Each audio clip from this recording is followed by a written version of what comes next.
Iguazu Falls, Paraná. The Iguazu Falls are spectacular waterfalls on the Iguazu River, at the border between Paraná, Brazil, Misiones, Argentina. It is the world's largest waterfall system. The falls divide the river into the upper and lower courses. Next is the Amazon rainforest. When we think of the natural environment of Brazil, it's often the Amazon rainforest that comes to our minds. And rightly so, it is regarded as the lungs of our planet. The Amazon is one of the world's least explored places, and despite human intrusions, a significant portion of the forest is yet untouched by modern humans. Next is the tourist man-made attraction.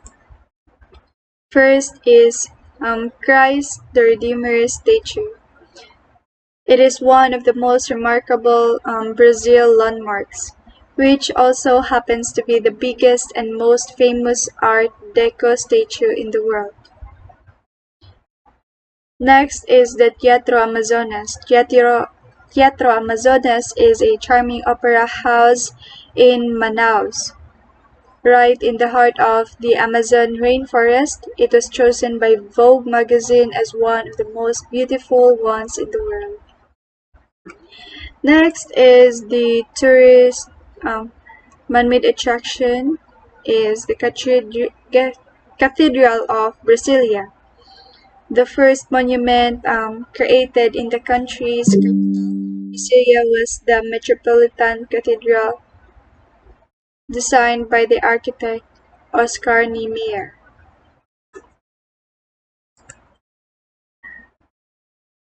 Next is the Botanical Gardens in Curitiba. In 1991, the Botanical Gardens opened its doors for the first time to become one of the most visited sites of Curitiba. The garden was created in the style of French gardens, and besides, a carpet of flowers rolled out at the entrance. Next is the Sao Paulo Cathedral.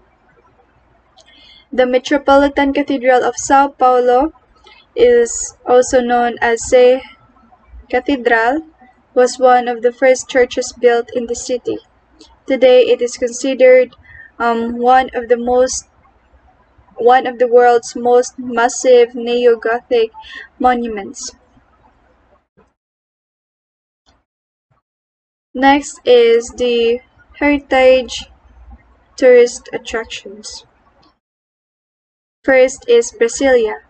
Because of its unique city plan and architecture, as well as its unprecedented role in the development of Brazilian interior, the city was designed a UNESCO World Heritage Site in 1987. Historic Center of Salvador de Bahia.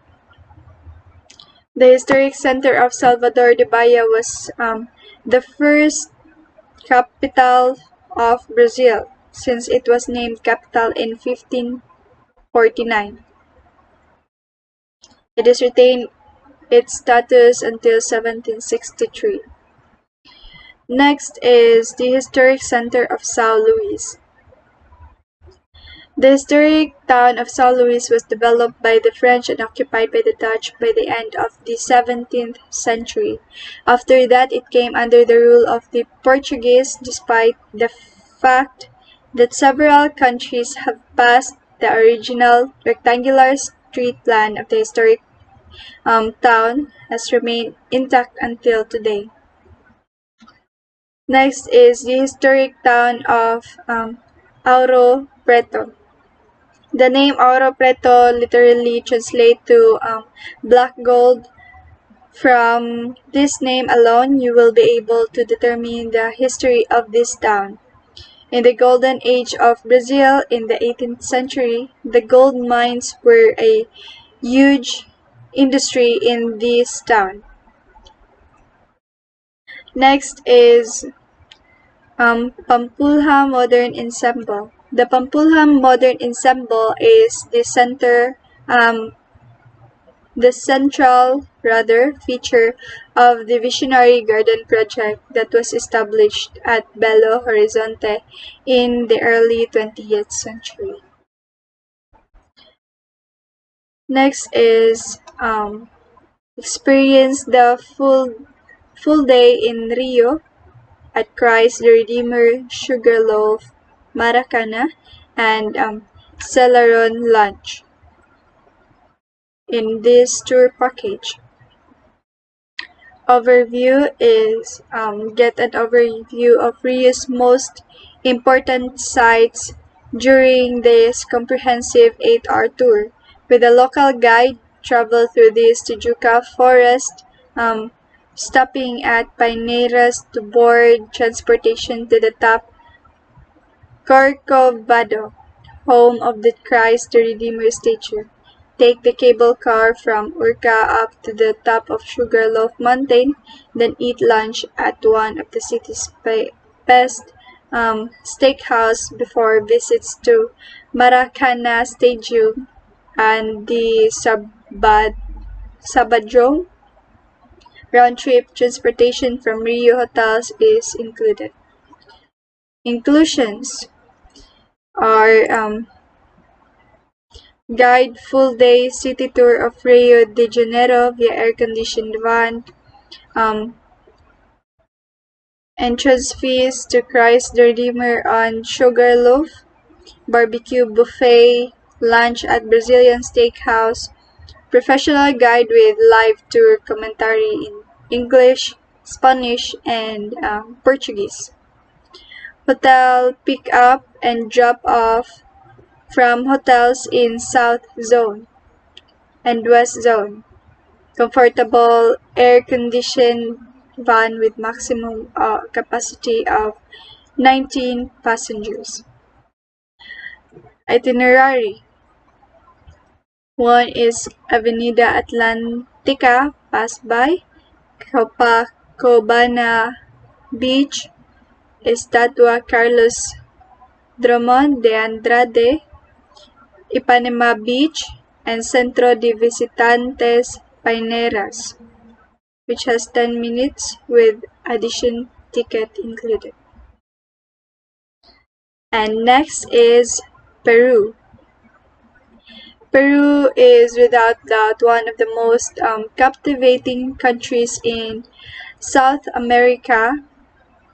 It is the largest country in South America after Brazil and Argentina.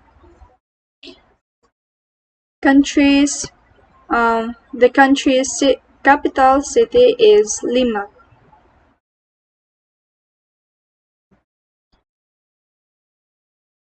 Their official language were Spanish and Quechua. Here are some of the Peruvian greetings.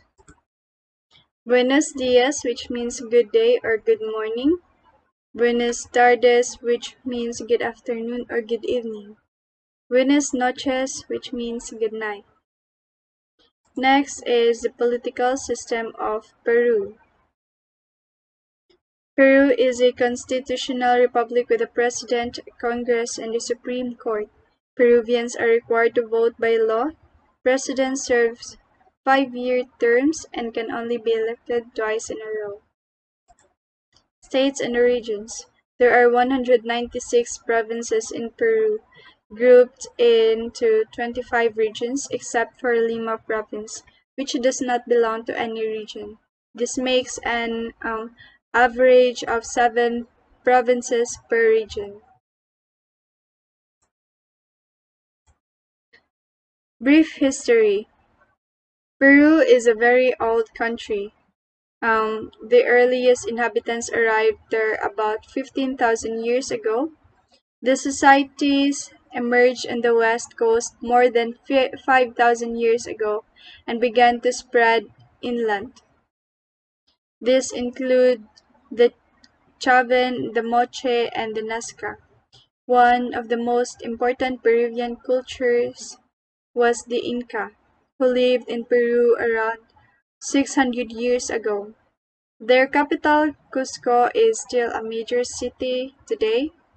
The Inca also built Machu Picchu, as the most famous and mysterious ancient city in the Andes, dating